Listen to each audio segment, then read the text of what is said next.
অনেক তো ভোট প্রচারণা দেখলাম, এবার চলুন বিএনপির ফখরুল আলমের নির্বাচনী প্রচারণা কেমন হচ্ছে। চলুন এবার একটু দেখে আসি ফখরুল আলম, আলহাজ ফখরুল আলমের নির্বাচনী প্রচারণা কেমন হচ্ছে। আসসালামু আলাইকুম। ওয়ালাইকুম সালাম। আমরা আসছি আলহাজ ফখরুল সাহেবের পক্ষ থেকে ধানের শীষের দাওয়াত নিয়ে আগামী 12 ফেব্রুয়ারি নির্বাচনে আপনাদের পরিবারের ভোটগুলো আমাদের একাত্ম কাম্য। কি আমাদেরকে ভোটগুলো দেওয়া যাবে ইনশাল্লাহ? দাওয়াতে ইচ্ছা আছিল, ফখরুল সাহেব তো বালা মনে সবার তুমি জানছি শুনছি, অন কিভাবে দিতাম। আমরা অল্প দূরে জায়গা লইছি, এই বিএনপির দলগলে আঙ্গুলাকে জোরদাবাড়ি করে আঙ্গু টাকা পয়সা খাইছে মেলা। অন আমরা গদ্দুগার করুম ইয়ার হরতে হিরি বাঙাচুরা করব পুরে তো হেতারা বিন ফেলবো। অন কিভাবে ভোট দিতাম। আসসালামু আলাইকুম।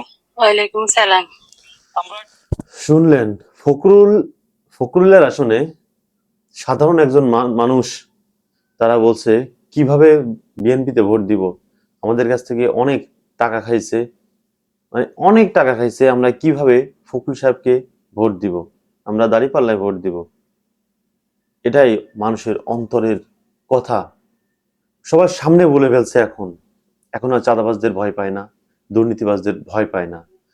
বাংলার মানুষ এখন মুক্তভাবে কথা বলতে পারে, স্বাধীনভাবে কথা বলতে পারে। এটাই হোক বাংলাদেশের একমাত্র আশা ভরসা মানুষের। জামাতি একমাত্র সেই আশা ভরসা এবং উচ্চ আকাঙ্ক্ষাটি ধরে রাখতে পারবে, যে স্বাধীনভাবে মানুষ কথা বলতে পারবে, চলাফেরা করতে পারবে। এটাই হোক বাংলাদেশের মানুষের সৎ সাহস। সৎ সাহসটি এমন হওয়া উচিত। আরো কিছু প্রশ্ন দেখে আসি।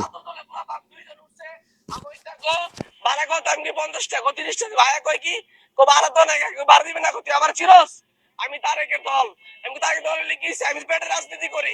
আমি এতদিন করে রাজনীতি করতাম, কিন্তু আজকে এই ন্যাক্কারজনক ঘটনার পর থেকে আমি চাই বাংলাদেশের জনগণ জামাতের ক্ষমতা দেখতে চাই। এর জন্য আমি মরতে প্রস্তুত। আমি হাদি ভাইয়ের মতো হব, মরতে প্রস্তুত। জামাতের ক্ষমতা, ইসলামের শাসন দেখতে চাই। ইনশাল্লাহ আগামীতে জামাতকে ভোট দিয়ে ক্ষমতায় নিয়ে যাবো ইনশাল্লাহ।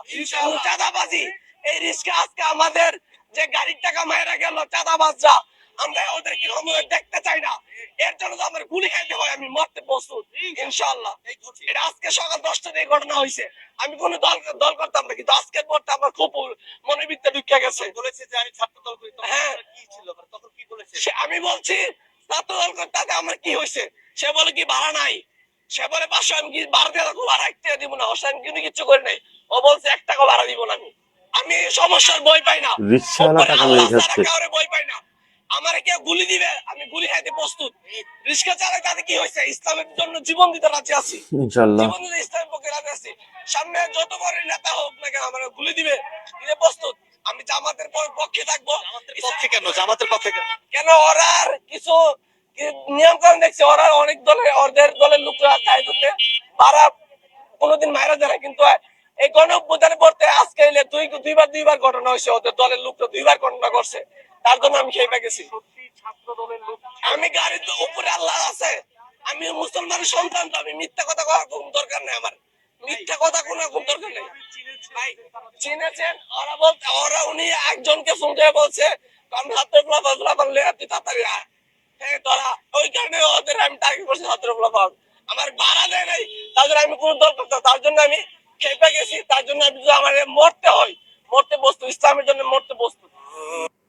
আজকে ছাত্র দলের রিকশাওয়ালা টাকা মতো মেরে খাচ্ছে, রিকশাওয়ালার টাকা। ভাই এটা কিভাবে বলবেন, আপনি কিভাবে দেখবেন এগুলা? সামান্য রিকশাওয়ালার টাকাগুলো কিন্তু মেরে খাচ্ছে এই বিএনপির ছাত্র দলের চাঁদাবাজরা, দুর্নীতিবাজরা, সুদখোর, ঘুষখোরেরা। এটাই বাংলাদেশ, এটাই আমাদের বাংলাদেশ। সবার আগে বাংলাদেশ, সবার আগে চাঁদাবাজি করব, এটাই আমার বাংলাদেশ। বিএনপির একমাত্র প্রতিপাদ্য বিষয় সবার আগে বাংলাদেশ। সবার আগে বাংলাদেশে চাঁদাবাজি করব, খুন করব, ধর্ষণ করব, গুম করব, এটাই সবার আগে করব আমরাই। এটাই হলো সবার আগে বাংলাদেশ। তোমাদের সবার আগে বাংলাদেশ মানুষ বুঝে ফেলেছে। এ ধরনের সবার আগে বাংলাদেশ এখন মানুষ চায় না। সবার আগে ইনসাফ চায়, চাঁদাবাজি বন্ধ হোক, এটা চাই।